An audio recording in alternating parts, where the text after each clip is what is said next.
Indian railways లో నిత్యం లక్షల మంది ప్రయాణం చేస్తుంటారు. రైలు ప్రయాణాలకు డిమాండ్ ఎక్కువగా ఉండటంతో కొన్ని రోజుల ముందు టికెట్ ను బుక్ చేసుకుంటే కానీ బెర్త్ కన్ఫర్మ్ కాదు. దాంతో ఆన్లైన్ ద్వారా చాలా మంది ట్రైన్ టికెట్లను బుక్ చేసుకుంటూ ఉంటారు. ఇందుకోసం ఐఆర్సీటీసీ యాప్, వెబ్సైట్ ను సందర్శిస్తారు. కాగా ఇలా ఆన్లైన్లో ట్రైన్ టికెట్ ను బుక్ చేసుకోవాలని అనుకునే వారికి ఖచ్చితంగా ఐఆర్సీటీసీలో అకౌంట్ ఉండాలి.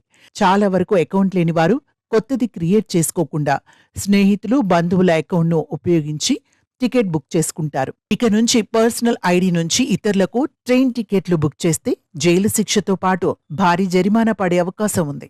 రైల్వే రిజర్వేషన్లపై కొత్త రూల్స్ ను అమల్లోకి తెచ్చారు. రైల్వే చట్టంలోని సెక్షన్ 143 ప్రకారం అధీకృత ఏజెంట్లు మాత్రమే థర్డ్ పార్టీ పేరుపై టికెట్లు బుక్ చేయాల్సి ఉంటుంది. పర్సనల్ ఖాతా ద్వారా ఇతరులకు టికెట్లు బుక్ చేస్తే చిక్కుల్లో పడతారని అధికారులు చెబుతున్నారు.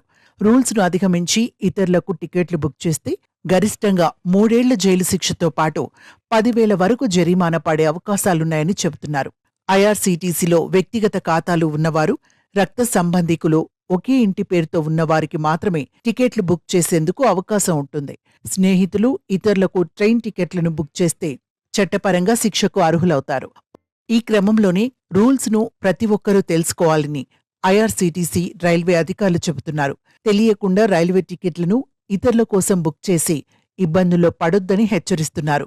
ఇక దీనిపై ప్రయాణికులు భిన్నాభిప్రాయాలు వ్యక్తం చేస్తున్నారు. చాలా వరకు చదువుకోని వారు ఉంటారని, అలాంటి వారి తోటి స్నేహితులు ఇతరుల వద్ద నుంచి టికెట్లు బుక్ చేయించుకుంటారని చెబుతున్నారు. నిబంధనల వల్ల ప్రయాణికులు ఇబ్బందులు ఎదుర్కొంటారని పలువురు అభిప్రాయపడుతున్నారు.